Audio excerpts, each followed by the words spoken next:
Your name? Damian Lessary. Okay. And what you got here? What I'm working on here is a micromouse. Pretty much what it is it's an autonomous robot that's sole purpose is to find its way to the center of a maze. There's 4 common methods of doing this. There's wall hugging, where Anything like tree hugging? no. Oh, okay. Wall hugging, random number generator, flood fill algorithm, the advanced flood fill algorithm. Okay. Wow. Wall hugging, basic method. You follow either your right or left hand wall, and that's pretty much it. Advantages, easy to implement. Disadvantages, time inefficient, and if you happen to run into a small island in the maze, you're done for. Just go around in circles, yeah. Next would be the random number generator. What it does is you run into an intersection that has 2 or more open paths, and you call up a random number generator, you generate a number depending on what parameters that number falls in determines which way you go. Now, statistically speaking, you eventually will find your way to the center of the maze.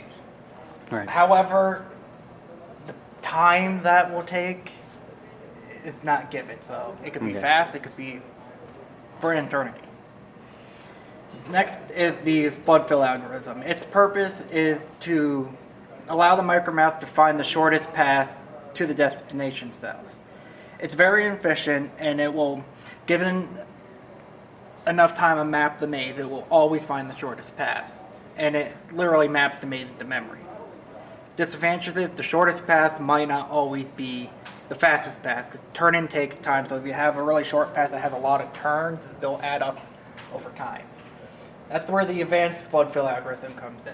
This algorithm, instead of flooding the maze in in distance, it floods it in time. It's very efficient, and it will always find the shortest path. Again, given it has enough time to explore the maze.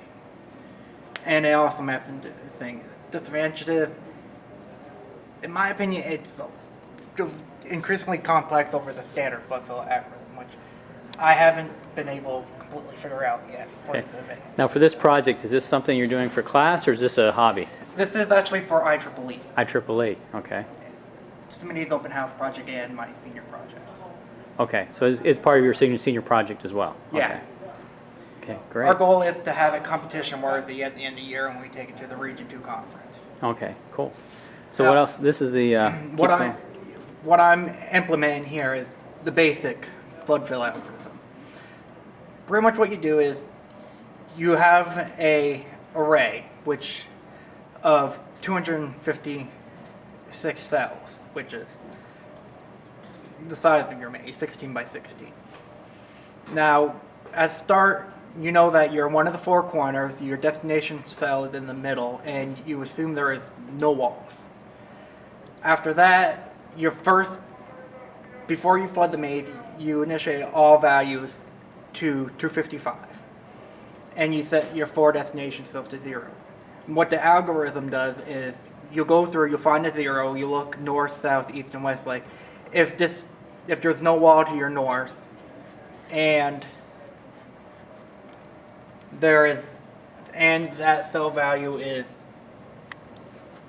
equal to 255, then you set it to a 1, because now is 0, next is 1. So the processor you have, this is Freescale, so you're using Yes, HC12? the HC12. HC12 board. Okay, so that's the main... That's the brains. And that's the brains, and then the transistors drive the motors? I Yeah. think? The HC12 sends out through the ports a hex number corresponding to the bits that I use to turn on and off.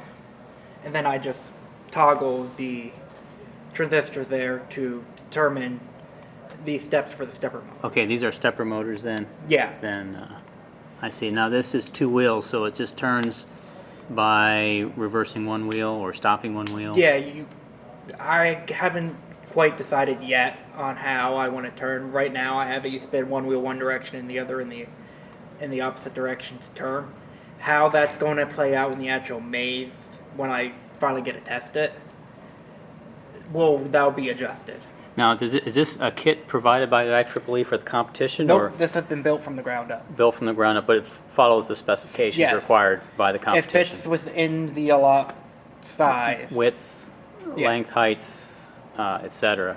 Well, they do not give the exact I see.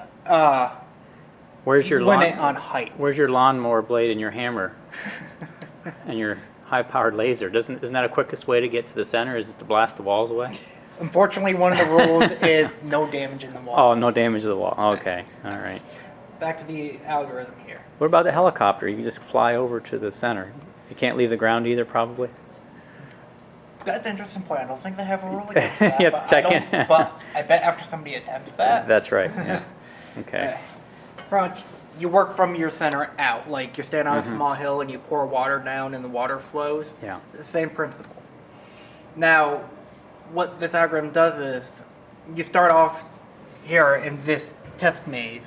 You start off down here in the bottom left-hand corner cell. It has a flood value of 14. Right. You have a wall to the east of you, so you can't go to the east. You have to go north. So you go north, and again, wall to the north, so you have to go east. Now, one of the main primary rules of the algorithm is you always move to the cell with the value lower than your current. Okay. In this case, that rule is violated because you can't go north, you can't go east, you have to go south, and that is 13. Which takes you away from the center, but that's the only move you have. So what this algorithm does is it updates the values as you go. So what used to be 14 and 13 that have been updated because now you're this many steps away from the center maze. Now, how'd you change the color? By clicking in PowerPoint. Is that a animation? No, it's actually two different slides. Oh, okay. Yeah. Ah, I see. That's cool, though. You tricked me. You tricked me. It's a nice trick when you have it up on the... Yeah. Now, so you keep on doing... I tried in this test maze to implement common scenarios that would most likely cause the robot to screw up the most. Right, like a dead end here? Yeah, like here, because since turn-in takes time to optimize the standard flood fill code, you always try to move straight, as long as it doesn't violate any of the laws that you have to obey. Now the robot will have to discover the flood filling by going through the maze, right? It alters the flood values depending on the wall data in the maze. 'Cause I see. you have one array that stores the wall data, then you have another array that you fill with the flood values, which is your route map. Right. Now, so what I have it here is when you get here, I'll hit here and it's like, okay, I can go right or I can go straight. So I go straight. However, there's a dead end. Right. Which, I can't go there, I have to go back. Then I run into the issue again that the cell that I just came from is a higher value than what I'm currently at.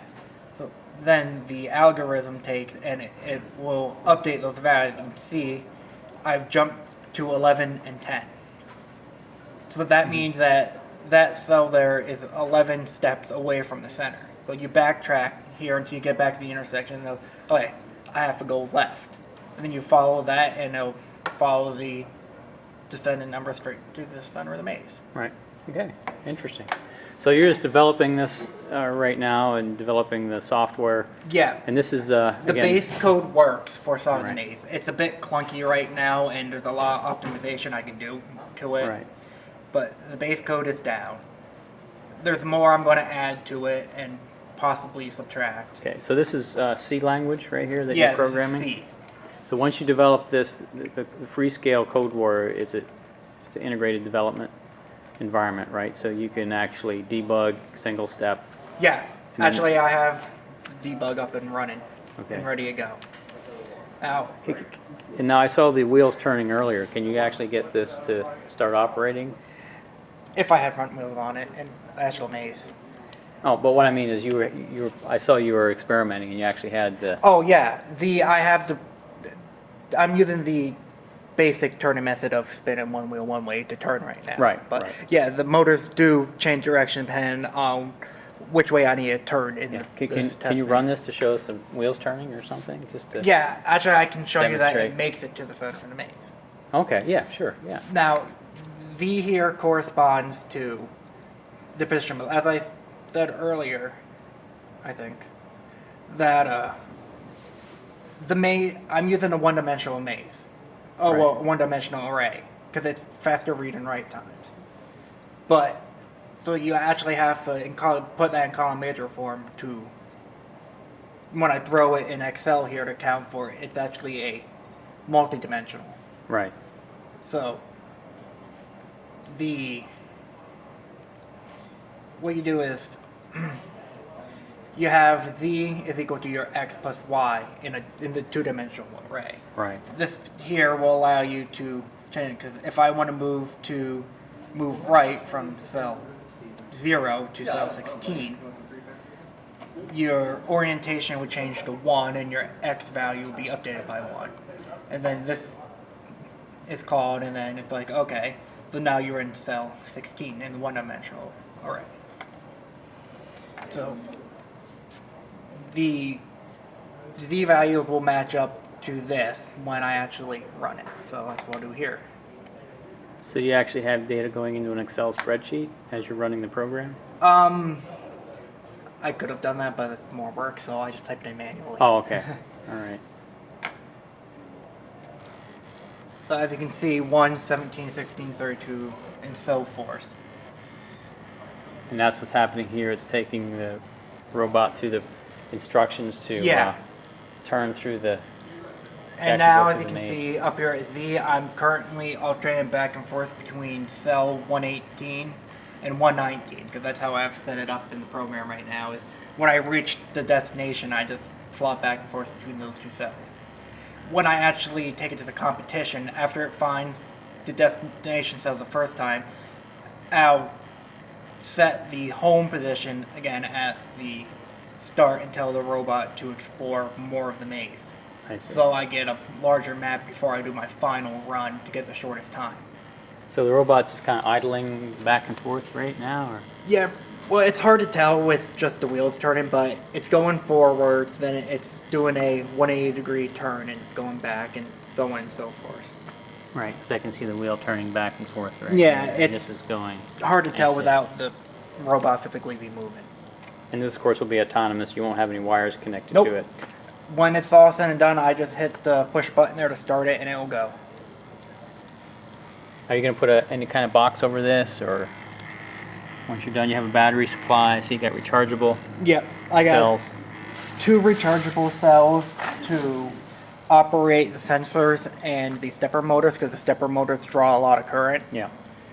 So I have use those, and then I have a small 9-volt battery that just powers the HC12 directly. Now, is there a time limit for the maze, for the competition? Yeah, you have 10 minutes in the maze. So in that 10 minutes, you can do as many runs as you want, and if your micromouse has the ability to map the maze, you can also map the maze. I see. So pretty much you do alternate runs, and each time you take a slightly different route until you get a nice picture of the maze. Then Okay. for your final run, you just call up the algorithm once instead of each new cell you visit, and you just let it go. So this robot eventually will have a third wheel or something in the front? Yeah, it will have 2 caster wheels. I Two caster actually wheels, okay. Yeah. they will be this here. Oh, I see. It's slightly bigger than what it needs for the bottom, so it's small enough that I can drill a hole in the bottom Right. piece here, so I can have it mounted above it and just have the tip of the ball touching, because the walls are only roughly 2 inches high. So I have to make sure the top part of my sensor stays below that line, Right. or they'll be useless, Right. and I'll crash into a wall.